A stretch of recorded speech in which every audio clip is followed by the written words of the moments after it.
नमस्कार। आज हम कक्षा 12 हिंदी केंद्रित की पाठ्य पुस्तक आरोह भाग 2 के पाठ 14 पहलवान की ढोलक के साथ उपस्थित हैं। पहलवान की ढोलक कहानी के लेखक हैं फणीश्वर नाथ रेणु।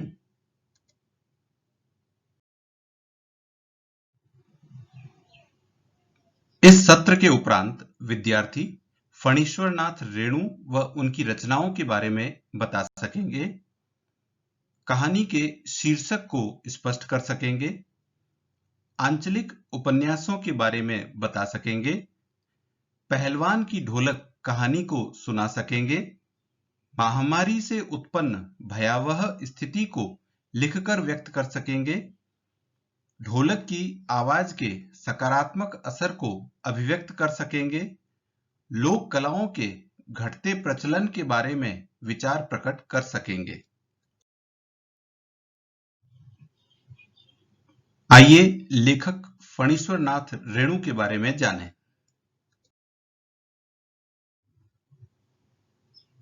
फणीश्वर नाथ रेणु का जन्म 4 मार्च सन 1921 औराही हिंगना में हुआ, जो पहले पूर्णिया जिले में था, अब अररिया जिले में है, बिहार में। इनके प्रमुख उपन्यास हैं मैला आंचल, प्रति परिकथा, दीर्घ तपा, जुलूस, कितने चौराहे। इनके कहानी संग्रह हैं ठुमरी, अगिनखोर, आदिम रात्रि की महक, एक श्रावणी दोपहरी की धूप में। इनके संस्मरण हैं ऋणजल धनजल, वन तुलसी की गंध, श्रुत अश्रुत पूर्व। रिपोर्टाज है नेपाली क्रांति की कथा। और इनके समस्त साहित्य को 5 खंडों में रेणु रचनावली में संग्रहित किया गया है। फणीश्वर नाथ रेणु जी का निधन 11 अप्रैल सन 1977 पटना में हुआ। हिंदी साहित्य में आंचलिक उपन्यासकार के रूप में फणीश्वर नाथ रेणु प्रतिष्ठित हुए।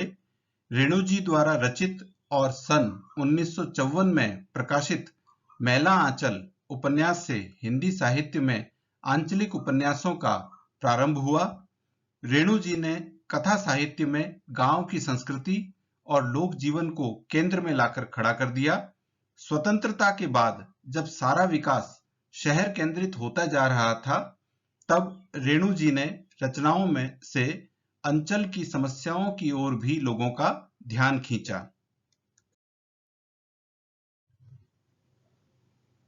पहलवान की ढोलक पाठ का सार। पहलवान की ढोलक कहानी व्यवस्था परिवर्तन के साथ लोक कला और इसके कलाकार के अप्रासंगिक होने की कहानी है। इसमें भारत पर इंडिया के छा जाने की समस्या है। यह कहानी लुट्टन सिंह पहलवान के जीवन पर आधारित है। माता पिता की मृत्यु के बाद उसकी विधवा सास द्वारा उसके पालन पोषण के बाद ढोल की ताल पर उसने पहलवानी सीखी और अच्छा पहलवान बन गया। श्यामनगर के दंगल में चांद सिंह को हराने पर राजा साहब द्वारा राज पहलवान की पदवी के बाद वह 15 वर्ष तक अजेय रहा। कुछ समय बाद उसकी पत्नी का देहांत हो गया। उसके दोनों बेटे उसके साथ राजमहल में ही रहते थे और राज दरबार के भावी पहलवान घोषित हो चुके थे। उसने अपने बेटों को कुश्ती के साथ साथ सांसारिक ज्ञान की शिक्षा भी दी थी और ढोल को अपना गुरु बताया था। राजा साहब की मृत्यु के बाद विलायत से आए राजकुमार के राजा बनने के बाद लुट्टन व उसके बेटों को राजमहल से निकाल दिया गया। इसके बाद लुट्टन व उसके बेटे अपने गांव चले गए। उसके दोनों बेटे मजदूरी करते, जिससे उनका जीवन यापन होता था। गांव में मलेरिया व हैजे की महामारी और भुखमरी के कारण दिन में तो लोग कराहते हुए बाहर निकलते थे, परंतु रात्रि में केवल शियारों के रोने, उल्लू की डरावनी आवाज व कुत्तों के रोने की आवाजें ही आती थी। भीषण रात में पहलवान लुट्टन की ढोलक की आवाज गांव के लोगों में संजीवनी शक्ति भरती थी।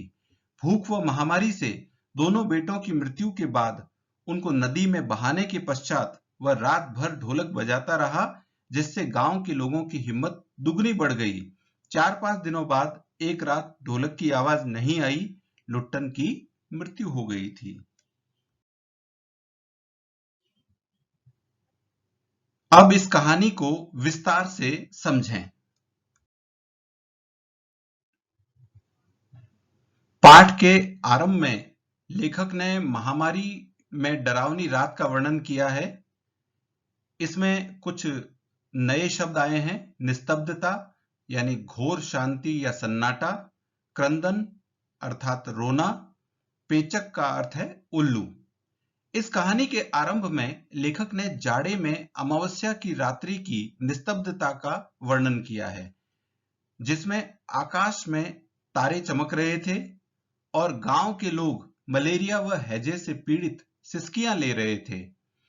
लेखक ने लिखा है कि आकाश से टूटकर यदि कोई भावुक तारा पृथ्वी पर जाना भी चाहता तो उसकी ज्योति और शक्ति रास्ते में ही शेष हो जाती थी। इसका तात्पर्य यह है कि यदि कोई व्यक्ति बीमारी से जूझकर किसी दूसरे की मदद करने की कोशिश भी करता तो वह भी असफल हो जाता और उसकी शक्ति बीच में ही खत्म हो जाती। इससे महामारी की भयंकरता का पता चलता है। रात को सियारों का क्रंदन, पेचक की डरावनी आवाजें व कुत्तों के रोने की आवाजों के साथ लोगों के कराहने की आवाजें ही सुनाई पड़ती थी।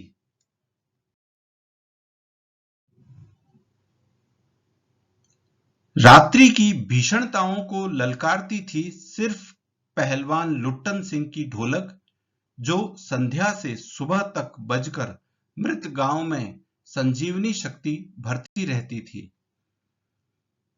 इसके बाद लेखक ने उसके बचपन से कहानी को आगे बढ़ाया है। 9 वर्ष की उम्र में पहलवान लुट्टन सिंह के माता पिता की मृत्यु हो गई। बचपन में विवाह होने के कारण उसकी विधवा सास ने उसका पालन पोषण किया। बचपन में वह गाय चराता, धारोष्ण दूध पीता और कसरत करता था। धारोष्ण का अर्थ है पशु से निकला ताजा दूध। गांव के लोग उसकी सास को तकलीफ पहुंचाते। उनसे बदला लेने के लिए वह नियमित कसरत करता था और जवान होते ही अच्छा पहलवान बन गया था।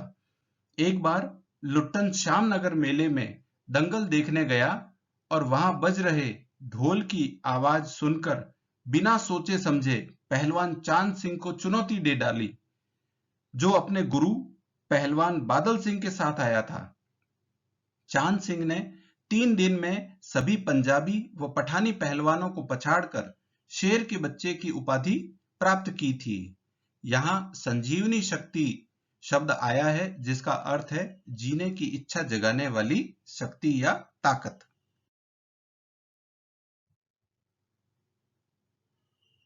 चांद सिंह को हराकर लुट्टन किस तरह राज पहलवान बना, इसका जिक्र लेखक ने किया है कि राजा श्यामानंद से लुट्टन ने जिद कर अनुमति तो ले ली कुश्ती लड़ने की। पहली पकड़ में ही चांद सिंह को प्रतिद्वंदी लुट्टन की मजबूत पकड़ का एहसास हो गया था।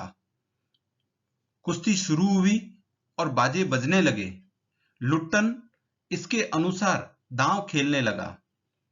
बाजों की आवाज आती, चट धा गिड़ धा यानी आजा भिड़ जा, ढाक ढिना ढाक ढिना ढाक ढिना यानी वाह पट्टे वाह पट्टे वाह पट्टे, चट गिड़धा चट गिड़धा चट गिड़धा यानी मत डरना मत डरना मत डरना, धाक धिना तिरकट तिना यानी दांव काटो बाहर हो जा। अंत में चटाक चटधा यानी उठा कर पटक दे के ताल के साथ लुट्टन ने चांद सिंह को चारों खाने चित कर दिया। विजयी लुट्टन ने सबसे पहले ढोलों को प्रणाम किया, फिर राजा साहब को गोद में उठा लिया। राजा साहब ने खुश होकर उसे अपने दरबार में सदा के लिए राज पहलवान बना दिया। लेखक ने बताया है कि लुट्टन का गुरु कोई पहलवान नहीं बल्कि ढोल था। काला खां सहित कई नामी पहलवानों को हराकर लुट्टन 15 वर्षों तक अजय रहा। वह मेलों में अस्त व्यस्त पगड़ी बांधे मस्त हाथी की तरह चलता। मेले से लौटने पर उसकी आंखों पर रंगीन अबरख का चश्मा, हाथ में खिलौने, सीटी आदि होते। उसकी पत्नी की मृत्यु पहले ही हो चुकी थी और वह अपने दोनों बेटों के साथ राजमहल में रहता था। वह अपने बेटों को प्रातःकाल ढोलक बजाकर कसरत करवाता और दोपहर में सांसारिक ज्ञान देता। वह कहता कि मेरा गुरु कोई पहलवान नहीं, यही ढोल है।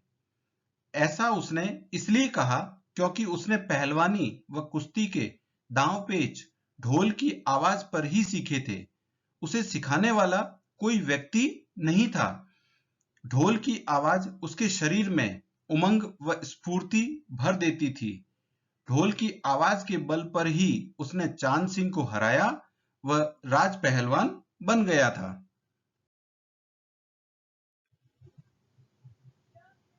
राजा साहब की मृत्यु के बाद विलायत से आए राजकुमार ने दंगल का स्थान घोड़े की रेस को दे दिया। पहलवान व उसके बेटों के दैनिक भोजन व्यय को सुनकर राजकुमार ने उन्हें राज दरबार से निकाल दिया। लुट्टन अपने बेटों के साथ अपने गांव चला गया। कुछ समय तक ढोलक की ताल पर अपने बेटों के साथ गांव के नौजवानों को कुश्ती सिखाकर गुजारा किया और बाद में दोनों बेटों की मजदूरी से उसका गुजारा हुआ।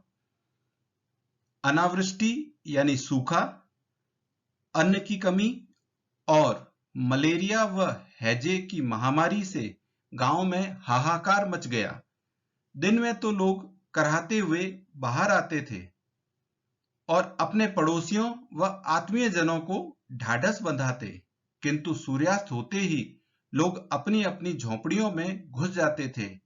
उनकी बोलने की शक्ति भी समाप्त हो जाती थी। माताएं अपने दम तोड़ते हुए पुत्र को बेटा भी नहीं कह पाती थी।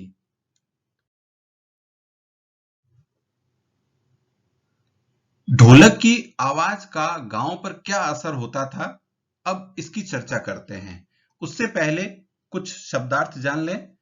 औषधि उपचार पथ्य विहीन यानी बिना दवा, इलाज व भोजन के। स्पंदन शक्ति शून्य स्नायुओं यानी बिना धड़कन की नाड़ियों।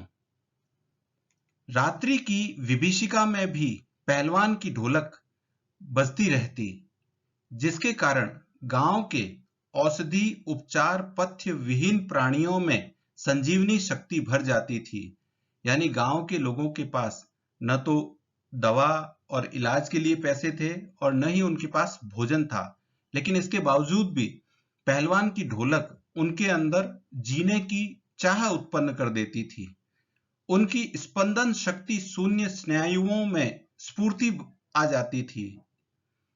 उनके सामने दंगल का दृश्य आ जाता था, जिससे उनमें बीमारी से लड़ने का हौसला बढ़ता था व उत्साह का संचार होता था। मरते समय लोगों को तकलीफ नहीं होती थी और मरते समय वे डरते नहीं थे। हालांकि ढोलक की आवाज में न तो बुखार हटाने का कोई गुण था और न महामारी की सर्वनाश शक्ति को रोकने की शक्ति ही थी, लेकिन इसके बावजूद भी उत्साह के संचार के कारण ढोलक की आवाज का सकारात्मक प्रभाव गांव पर पड़ता था।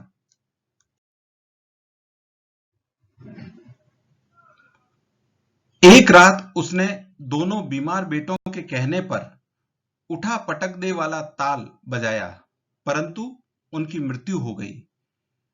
लुट्टन द्वारा अपने दोनों पुत्रों के शव को नदी में बहाने के बाद भी वह रात भर ढोलक बजाता रहा, जिससे गांव के लोगों की हिम्मत दुगनी हो गई। 4-5 दिन बाद एक रात ढोलक की आवाज नहीं आई तो कुछ दिलेर किंतु रुग्ण, रुग्ण का मतलब है बीमार, रुग्ण शिष्यों ने जाकर देखा तो पहलवान की लाश चित पड़ी थी। एक शिष्य ने आंसू पोंछते हुए कहा, गुरुजी कहा करते थे कि जब मैं मर जाऊं तो चिता पर मुझे चित नहीं, पेट के बल सुलाना और चिता सुलगाते समय ढोलक बजा देना। इस प्रकार कहानी को एक मार्मिक अंत रेणु जी ने प्रदान किया है।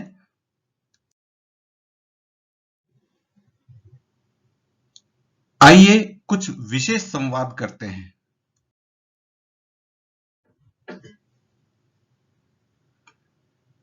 पाठ में एक पंक्ति आई है, आकाश से टूटकर यदि कोई भावुक तारा पृथ्वी पर जाना भी चाहता तो उसकी ज्योति और शक्ति रास्ते में ही शेष हो जाती। इसका तात्पर्य है कि उस समय सभी लोग महामारी से पीड़ित थे। यदि कोई व्यक्ति बीमारी से जूझकर अन्य लोगों की मदद करने की कोशिश भी करता तो उसकी ताकत भी खत्म हो जाती। बीमारी से पीड़ित लोग चाहकर भी एक दूसरे की मदद नहीं कर पाते थे। यह महामारी की भयंकरता को बताने के लिए लेखक ने ऐसा लिखा है।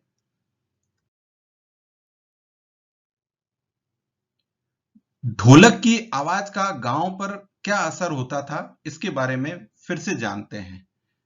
गांव के लोगों के पास न तो दवा इलाज के लिए पैसे थे और न ही भोजन के लिए। बिना दवा इलाज और भोजन के बीमारी से जूझ रहे लोगों में जीने की इच्छा ढोलक की आवाज से उत्पन्न होती थी। उनका उत्साह व हौसला बढ़ जाता था। उनका मौत से डर खत्म हो जाता था और मरते समय उन्हें कम तकलीफ होती थी।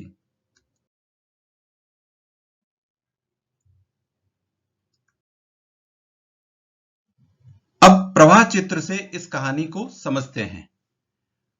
9 वर्ष की उम्र में लुट्टन का अनाथ होना, सास द्वारा पालन पोषण करना, पहलवानी सीखकर ढोल की ताल पर चांद सिंह को हराकर राज पहलवान बनना, उसके बाद दोनों बेटों का भावी राज पहलवान घोषित होना और लुट्टन द्वारा ढोल को अपना गुरु मानना, राजा श्यामानंद की मृत्यु के बाद राज दरबार से उसे निकाला जाना और लुट्टन द्वारा अपने गांव चले जाना,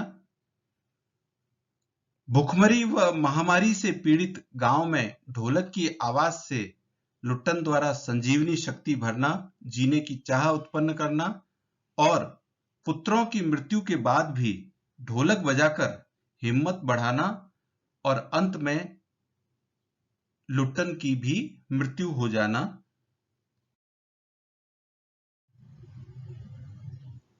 आइए संदेह दूर करें।